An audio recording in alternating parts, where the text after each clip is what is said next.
Welcome to Turning Pages, a series of in-depth conversations with authors about their works. All right, well, back on the show after McCurdle's Arm, another baseball book, but this one not fiction.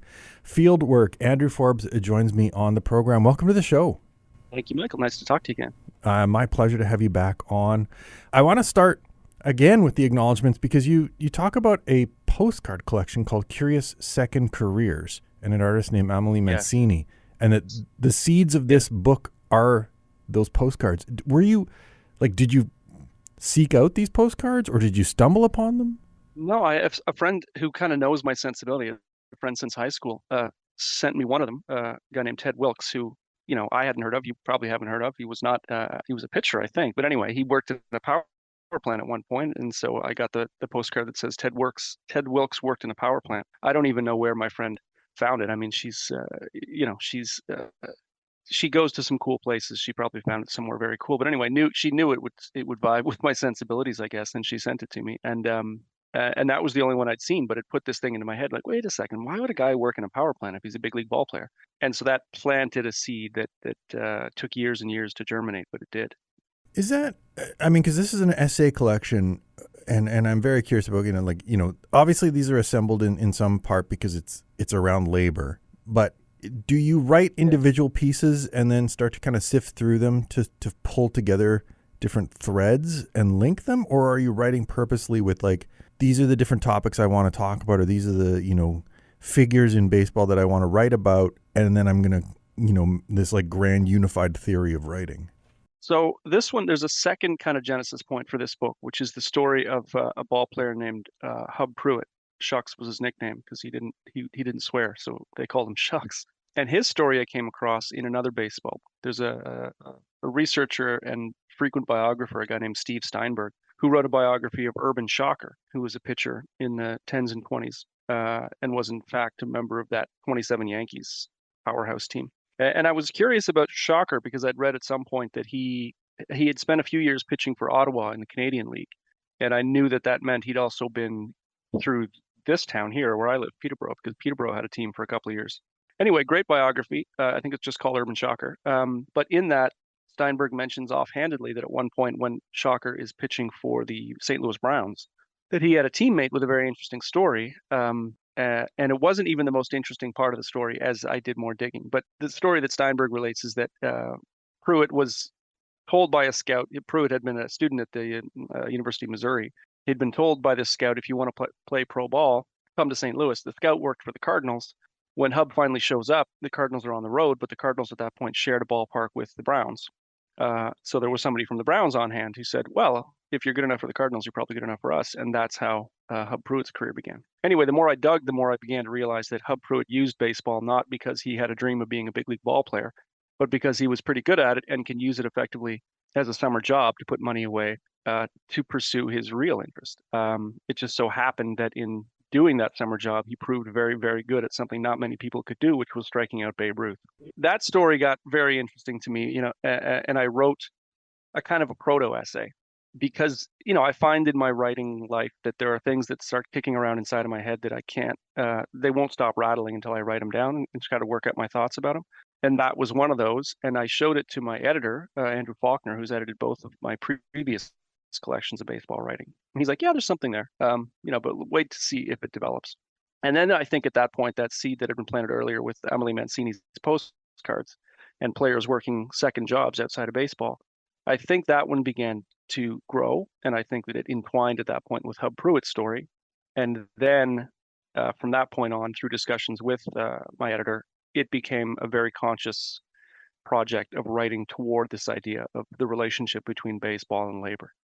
You're right to say that some of the earlier, certainly the first collection that I published, The Utility of Boredom, was, an anthology of stuff I had written about baseball to that point.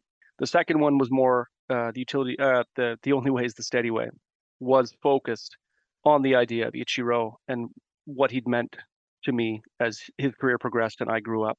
And this one was explicitly written as a sort of a single project with, if you pardon the pun, with Hub Pruitt as the central hub, and these other stories that related to his relationship to baseball and labor.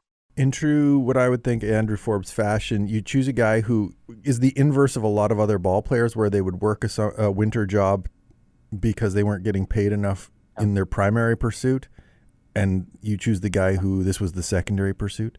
Yeah, and that's what was so interesting to me, because it flipped everything on our head. And at the time too, when I began this, I gotten involved in coaching youth baseball with my son's team, and you get a glimpse through that of the kind of that youth sports industrial complex, right? The lengths to which coaches and parents and guardians and so-called experts will go, and the amount of money that's involved and the dedication required to turn young athletes into somebody with the slimmest of shots at playing this game professionally, right? So now we think of what's required to become a pro ball player as kind of total dedication, But Hub Pruitt, and granted this was 100 years ago, but Hub Pruitt's relationship was completely different. And I think that's why I was so interested in it. And the more I dug around other players and their relationships to the game, the more I realized that there are a lot of different ways to come at how baseball players are compensated and what they use that compensation for. Does thinking about other people's relationship to baseball, and particularly in these kind of cases, crystallize your own relationship to baseball? That's a good question. I think that it made me more explicitly pro-labor. That's something that I may have talked the talk before. I kind of believed, all power to the players, and if they can get paid, they should. But this, when you do any kind of a dive into the history of labor relations in baseball, and of course it's microcosmic in a sense. It represents a lot of other relationships between ownership and labor. You come out. There's really only one conclusion to draw, and that's that players without whom the game wouldn't exist have been an exploited class since the game's since the first dollar was exchanged, in essence. So it's maybe helped me to look at things with a little bit more clarity, right, and a little bit less emotion. That might be true. Now, you mentioned obviously that you'd read a biography that led you to Hub. What kind of reader are you? Like, are you reading purposefully or like kind of scattershot? Like, how do you approach things? Like, is it like, I'm just curious about this, and then it leads you to, mention of a person, and then you start digging to that person? Like, are you tangential? How do you operate as a reader? I mean, it's a little of all that. I think, I read a lot, and a lot of my reading is baseball history because I'm interested in it, and I'm a member of the Society for American Baseball Research. So I see all the books that come out, the absolute avalanche of baseball books that come out usually in the springtime. And the ones that interest me, I will try to find, and I will read them, and they'll often lead me off on, down different rabbit holes. And this one certainly, as this project developed, my reading became quite targeted. So I had to get my hands on the book about Curt Flood, and I had to read more about, well, I'd already read Shocker, but anybody, George Sisler, anybody sort of associated with that St. Louis Browns team, and I needed to reread Bill Veeck's autobiography as somebody who was involved in baseball in St. Louis, and all these things. So yeah, I think I read in survey most of the time, and then once I kind of have a project in mind, I begin to get very targeted. Right, like you allow yourself the freedom at times, but then have to dig deep when something really kind of captures your interest, or you latch on to something. Yeah, and it's fun. It's I'm by no means a writer of great renown, but I do, there are occasionally sort of professional obligations where people will ask you to read things and stuff like that. So it becomes a matter of balancing things you've agreed to do, or that you're obligated to do, or that you're happy to do, but you need to do it at a certain time, and other things that just catch your interest. But I had I knew this became serious when I was turning away other things that I would normally say yes to. And doing very targeted reading and ordering, used out of print books online and things like that, just to dig up all the information that I could. It went from a pursuit to a passion, or like a little more kind of concentrated effort. It did, and I mean, this all comes with the caveat that I'm doing several things at once. This book comes at the tail end of a string of 3 books I published in fairly short order, so nothing was happening in isolation. I was also working on finishing a novel, and I wrote a novella that you and I spoke about last summer, I think, and it's finishing up the research and the writing of this book, and then doing all of the checking required to pull it all together and make sure it was right. So none of this happens in isolation. There's a lot going on, but certainly, yeah, when it came to this project, the reading became extremely targeted, and I was jettisoning other things that I would normally be happy to read in order to stay sort of focused on it. You mentioned earlier about, you got involved in coaching for your children's baseball. Fieldwork, the piece from which this book takes its title, is about that. Was it obvious that this was kind of going to be the central story? No. You mean the story of youth baseball, the way it entwines with how we a central story, it's the Yeah. titular story, and honestly, like, kind of, I think it informs a I see, lot yeah. of your kind of I think, thoughts. yeah. One of the things that I have learned time and again is that often, especially in my case, maybe the author is the least qualified person to actually come up with the title of the book. Like, time and again, that's been the case. I'm not sure any book. There's maybe one or two books where what I thought was the title ended up being printed on the cover. In this case, I had hoped to name this book after Hub Pruitt. I think for most of the life of the project, I thought it was going to be called Shucks. But the people responsible for actually selling, what I hand into them, were very adamant that wasn't going to help move any books. So, at some point during the writing of all of these pieces, it became clear to me that another aspect of labor was work freely given in the pursuit of, fostering the game in younger people. And I couldn't separate that from people who played the game for money. So I'd written that piece, and Fieldwork seemed like an appropriate title because of what, the particular focus of that piece is preparing a field for a game, a youth baseball game. And I think that as we sort of cast around trying to figure out what the title was, my editor was pretty clear-eyed, and he said, "No, I think the whole book is about field work, is about working in the fields." And he was right; it was the right title. So that's, with apologies to Hub Pruitt, the right thing to do was to name the book more broadly than just his story. So it wasn't you placing yourself at the center; it was your editor saying, like, this is the central message. Yeah. And that's an editor's job, is to save you from yourself, right, and help you recognize what your work is actually about. And certainly in the case of my nonfiction, Andrew Faulkner has done that again and again, and he's always been right. So listen to your editors. There you go. It's like the ball. Is it akin to the manager or the coach? listen to your third base coach. That's what I did. I wasn't the head coach. Yeah, listen to your third base coach. You in Fieldwork, I mean, I there's lots to unpack in that one piece, and I guess maybe I'm curious, like, are you working from memory of, like, a specific day that you're preparing the field, or were you writing going into that day knowing, like, oh, I'm going to kind of keep track of what I'm doing with the thought to writing it down afterwards, like, because it's there's such detail to that day, and I'm curious, like, how purposeful you were as the writer and not just the third base coach that day.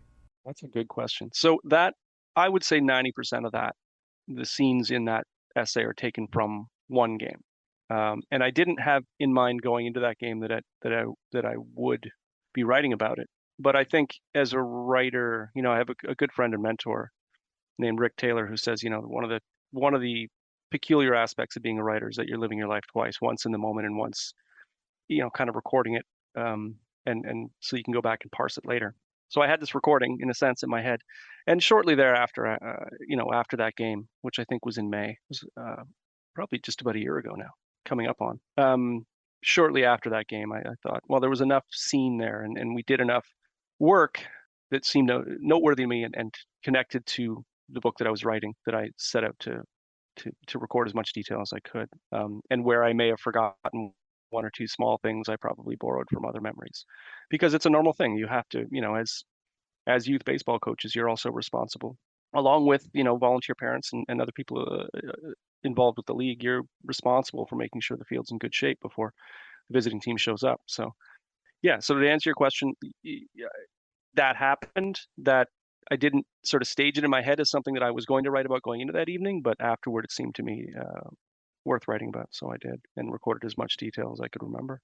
The zen of some of the preparation seems to be something you respond to, and it made me think back to, like, your book on Ichiro, that repetition, that of that work is important to you. Was that something you were kind of cognizant of? Yeah, I think the simple pleasure of repetitive labor sometimes, especially when it's something you're doing that is maybe not necessary to survival. But uh, yeah, I think that's um, a lot of my life away from the desk. Um, I've been lucky to organize in a way to allow me to do things that help me get out of my own head, you know? So, simple tasks like raking an infield are good. I just find them enormously satisfying because they require the body and they don't require the mind. So it's restful in a way. There's a couple other tidbits from field work that I like from that specific piece that I wanted to touch on. One is when you're talking about, where the bases are, that there's, obviously these, mounts that the bases are supposed to lock into, and that you couldn't find them. And you were looking in what you call the right place, and they were in the wrong place, but that ends up being the right place. And how much of like that seems to be emblematic of life as a pursuit? That's a good question. Yeah, yeah. Stop trying to steer it and let yourself be steered, maybe, I guess. But yeah, in that particular case, it was, it took us to, you're referring to these little metal sleeves that are embedded in the ground, and the bases slot into them. The bases have a central anchor that drops into them, and that's how they stay there. Um, yeah, we spent too much time because trying to find these sleeves, which were covered in dirt, because we were wedded to the idea that they would be in a very specific spot as set out by the rules. But you have to account sometimes for you know, where the rubber meets the road, where the rules meet reality, and whoever constructed this field may not have measured as carefully as we'd assumed they had. The other vagary of the field that I wanted to touch on was the coach's box. Yeah. Because as you point out, coaches' boxes are not boxes at all. Nothing like you see in a major league game. We never bother to chalk them out. Ours are only vague areas of foul territory. Nothing precious. Mound, a batter's box, the place where the infield dirt becomes outfield grass. To me, it felt like a metaphor for parenthood. Yeah. Yeah. I think you're right. Yeah. Yeah, all of the preparation, all of the work goes into making sure the experience is right for the kids. And kind of worry about yourself later. Not to sound, too martyrish, but that was the idea behind that description was just that is everything inside the lines that's going to matter to the game being played by those kids. We'll make sure that's right. And the formalities of things outside the lines that are really only for coaches, we won't worry too much about that. Now, obviously, you did a lot of reading for this book, as you mentioned, seeking out of print books and the like. But you also did some watching, and you write about Bull Durham. Yeah. And I wanted to ask one specific question, just because you talk about cars signaling virtue. That Crash drives a Mustang. Faye yuppied him. Tim Robbins drives a Porsche. But then you say affected sophistication for Annie. I wanted to know why you think it's affected. I think Annie. Wow. Let's talk. Do you have another hour? We can talk all about this movie and these characters. I think Annie Savoy's character is a construct that she's a little bit afraid people are aware of. Right? There's that scene I remember, toward the end when when Annie and Crash both realize they're probably in love with one another. And she quotes William Blake, and he says, "What do you mean, William Blake?" She says, "William Blake." And he says, "What do you mean, William Blake?" And she says, "William Blake." Because it's not all she's got. She's a deep character, but I think that part of her depth has to do with the fact that she projects this air of sophistication, acknowledging the fact that she lives in small town. She lives in North Carolina. She teaches at a community college. And she has trysts every year with minor league ball players. She doesn't live in Paris. She's never going to know the poets, and I think that a lot of her intensity has to do with the fact that she's concerned that other people see her as the fake that she might suspect that she is sometimes. And I think that the car that they've given her to drive, that the production team gave her to drive in that movie, is a reflection of that, right? It's a European model car. It's not something you'd usually see on the streets of Durham, North Carolina, certainly not in 1989. That she's gone out of her way to choose something emblematic of being different? I think so. Yeah. Yeah. I think it's part of her costuming. The same way that the Porsche is part of Nuke LaLoosh's costuming, the same way that the flipped up collared polo shirts and Mustang are part of Crash Davis's costume. I think it's supposed to be an unspoken cue to the viewer that these, in writing as well as in movies, you look for ways to suggest personality without having to lay everything out. And I think that I think cars are often part of that in movies, and I think especially in the 80s. I think that statuses were clearly projected by cars the characters drove. Does that hold true to nonfiction writing too? Oh, good question. Yeah, I mean, I suppose it is. I mean, as true as everything that you're reading on the page may be, it's a matter of lens, right? The author has chosen what you're going to focus on. I think there's a good deal of projection there. Yeah, for sure. How much of that, like, are you cognizant of, or like, are you self-editing as you write? Like, how much interiority is there when you're writing something like this? Right. Especially because there are some personal stories within this book. You know, like the living skies or field work that you're talking about yourself. Yeah. It would be a lie to say that there isn't a great deal of self-editing taking place, because you're trying to guide or persuade the reader toward agreeing with the point that you're trying to make, and you will contour and shape the narrative in a way that you think will help to achieve that. So yeah, there's absolutely. I mean, it's not straight transcription of events. It's narration of events, and I think that there's always some lensing involved in that process. And I'm pretty sure readers are aware of that, especially in a book, in books that take as much sort of care with description and lyricism as mine do, and the ones that I really enjoyed reading do. So when you say a band is a watered down replacements cover act, the specificity of choosing the replacements, is that trying to like suggest something about your own listening habits? But yes, absolutely, yeah. I mean, also, I think that specifically, I mean, that essay takes place, an important part of the essay you're referring to there takes place in the Twin Cities, and of course, that's the replacement stomping ground, and that is, I mean, that is an impression that I have sometimes when I listen to, I was going to say the radio, but satellite radio, is that a lot of very good current bands do sound like they're taking pages out of the books of bands like the Replacements, and I love the Replacements. So yes, it's I put that in there because probably want people to know that I love the Replacements. And ultimately, your argument is in the end, we ought to be happy the kids still form guitar bands with their friends. That like you're still finding joy in these things. Yes, absolutely. I mean, if somebody the age I am now dropped in on the hangouts that I was having with friends in high school, where guitars were being picked and cover songs were being played, they would just say, I don't know, these kids sound like they're trying to rip off, I don't know, The Who or somebody, right? Or Neil Young, as we were consciously doing in some cases. But yeah, I think that's just the way it goes. I think that you view life through the things that seem most familiar to you, for better and for worse.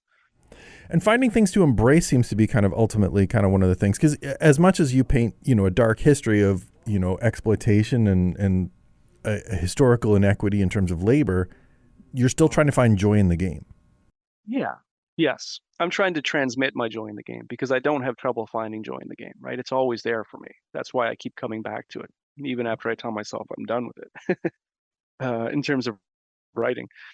So I'm trying to transmit that joy, and sometimes that takes maybe a little bit of doing, both because I think that it's safe to assume at this point that a lot of readers, a lot of people in the world, are perhaps calloused toward simple pleasures, which is something I can understand, and also because it seems a livelier piece of writing when I'm trying to bring the joy across, and that it also adequately expresses the kind of strange dichotomy these things can engender, right? The fact that, yeah, there are some very ugly labor practices that I'm writing about.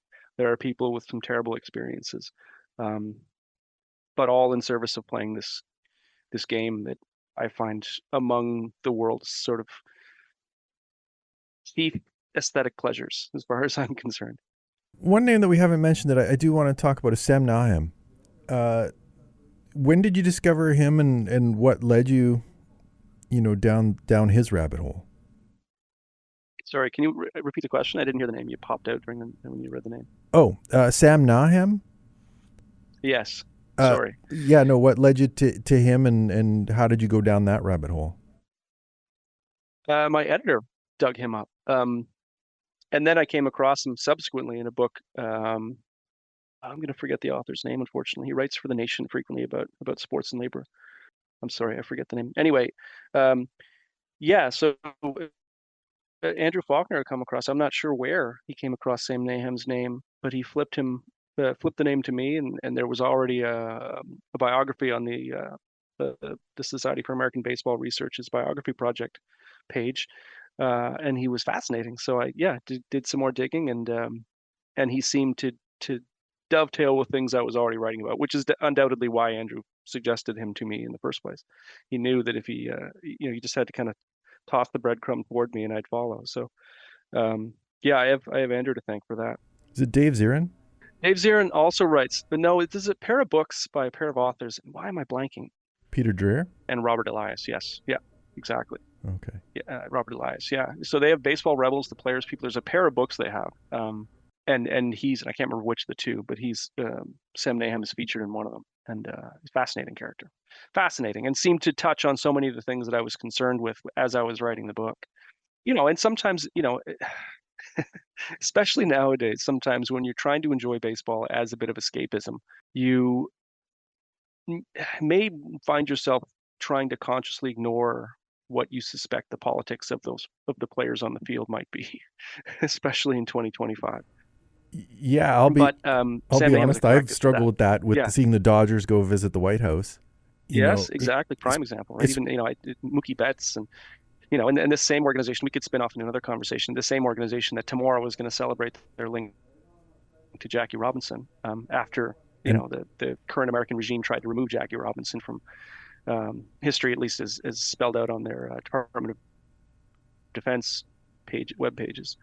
100%. Yes. So sometimes, I'm not in the stick to sports camp at all. Obviously, if anyone's read my stuff, they know that. But sometimes when you're watching a game, you're trying not to think about the fact that the pitcher that you're relying on to get your team out of the 8th inning with the runners on base probably doesn't vote the way you do.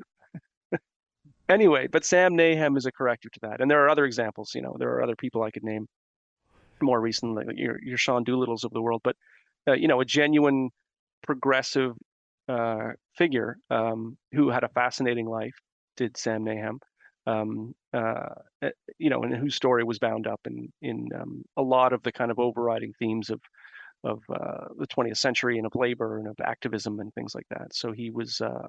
Once I got familiar with his story, writing about him was a no-brainer.